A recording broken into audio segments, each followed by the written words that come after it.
हे माधव, मेरी एक समस्या है जो मुझे भीतर से परेशान कर रही है। मुझे संसार में हर जगह बुराई ही बुराई दिखाई देती है। लोग एक दूसरे को चोट पहुंचाते हैं, झूठ बोलते हैं, धोखा देते हैं। हर तरफ स्वार्थ, क्रोध और हिंसा का बोलबाला है। क्या यह संसार सच में इतना बुरा है? यह प्रश्न केवल तुम्हारा नहीं है। हर वह व्यक्ति जो सोचता है, जो अपने आसपास की चीजों को गहराई से देखता है, कभी ना कभी इस सवाल से टकराता है। चलो आज इस सवाल का जवाब ढूंढते हैं। संसार को देखने का तरीका ही यह फैसला करता है कि तुम्हें इसमें क्या दिखेगा। मैं तुम्हें एक उदाहरण देता हूं। मान लो एक व्यक्ति गंदगी से भरे झील के पास खड़ा है। वह झील को देखता है और कहता है, यह झील कितनी गंदी है। वहीं दूसरा व्यक्ति उसी झील के ऊपर खिले कमल के फूल को देखता है और कहता है, यह झील कितनी सुंदर है। अब सोचो, झील वही है, तो क्या यह झील गंदी है या सुंदर? यह व्यक्ति पर निर्भर करता है कि वह झील को कैसे देख रहा है। संसार भी ऐसा ही है।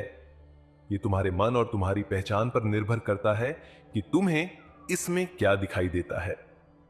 यदि तुम्हारा मन बुराई पर केंद्रित है तो तुम्हें केवल बुराई ही दिखाई देगी। अब सोचो, तुम्हें बुराई क्यों दिखाई देती है? इसका कारण है तुम्हारा मन। मनुष्य का मन एक आईना की तरह है। तुम आईने के सामने जाकर खुद को देखोगे तो तुम्हें वही दिखेगा जो तुम हो। यदि यह आईना स्वच्छ हो तो वह हर चीज को उसकी वास्तविकता में दिखाएगा, लेकिन यदि यह धूल और मैल से ढका हो तो यह सुंदरता को भी बदसूरती में बदल देगा। एक बार एक साधु अपने शिष्य के साथ जंगल में घूम रहा था। उन्होंने एक जंगली गुलाब का पौधा देखा। साधु ने कहा, देखो यह पौधा कितना सुंदर है। शिष्य ने कहा, सुंदर तो है, लेकिन गुरुजी इसमें तो कांटे ही कांटे हैं। अब बताओ, पौधा सुंदर है या कांटों से भरा हुआ है? यह तो इस पर निर्भर करता है कि कोई किस पर ध्यान देता है। साधु ने पौधे पर ध्यान दिया और उसके शिष्य ने कांटों पर ध्यान दिया। तुम्हारा मन जहां ध्यान देता है तुम्हें वही दिखता है। यदि तुम्हारा मन कांटों पर केंद्रित होगा तो तुम केवल कांटे देखोगे। यदि यह फूलों पर केंद्रित होगा तो तुम्हें केवल फूल दिखेंगे। अब यह भी समझो कि बुराई का स्रोत क्या है। संसार में बुराई और अच्छाई दोनों होती है। यह ब्रह्मांड विरोधाभासों से भरा हुआ है। जैसे दिन के साथ रात होती है, वैसे ही अच्छाई के साथ बुराई भी होती है। लेकिन बुराई का असली स्रोत क्या है? यह अज्ञानता है और अहंकार है।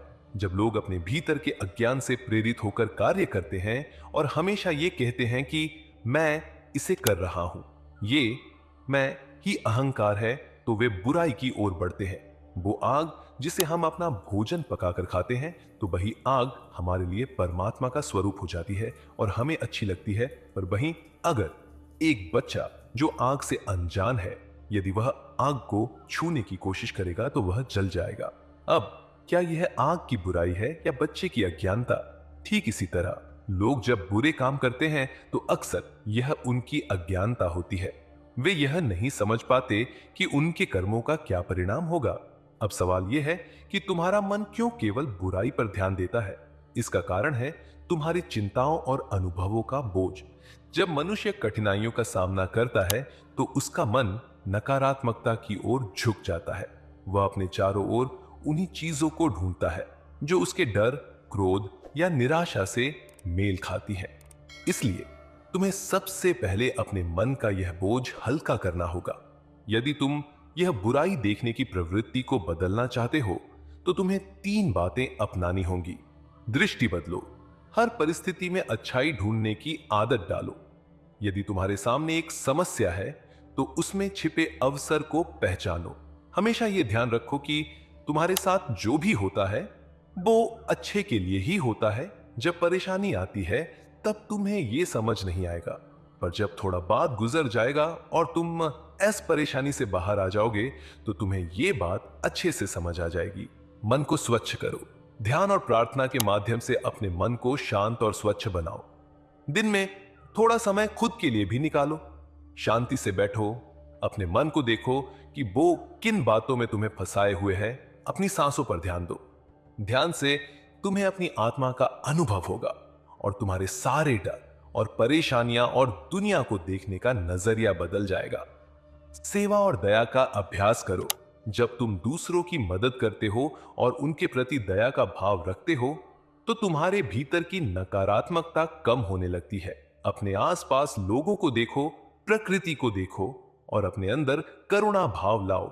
इससे तुम्हारा नजरिया बदलेगा और तुम हमेशा अच्छाई पाओगे। लेकिन याद रखो, यह मत सोचो कि बुराई को अनदेखा करना सही है। यदि तुम कहीं गलत देखो तो उसके खिलाफ खड़े होना भी तुम्हारा धर्म है, लेकिन इसे क्रोध या घृणा से नहीं बल्कि करुणा और विवेक से करो। महाभारत में मैंने अर्जुन को अधर्म के खिलाफ खड़ा होने की शिक्षा दी, लेकिन यह भी सिखाया कि यह लड़ाई केवल कर्तव्य के लिए होनी चाहिए, न कि किसी व्यक्तिगत द्वेष से। मैंने अर्जुन का साथ इसलिए दिया क्योंकि यह लड़ाई धर्म की लड़ाई। जब जब अधर्म बढ़ेगा और कोई धर्म और इंसानियत के लिए खड़ा होगा, मैं हमेशा उसका साथ दूंगा। संसार में बुराई और अच्छाई दोनों है। ये तुम पर निर्भर करता है कि तुम क्या देखते हो। याद रखो, जैसा मन वैसा संसार। यदि तुम अपने मन को निर्मल करोगे तो तुम्हें संसार में अच्छाई ही अच्छाई दिखाई देगी। तो दोस्तों, इंटरनेट पर बुरी चीजें और नकारात्मकता देखने से अच्छा है कि आप ऐसे विषयों को समझें। इसीलिए इस चैनल को सब्सक्राइब कर लें ताकि आपको श्री कृष्ण का संदेश मिले।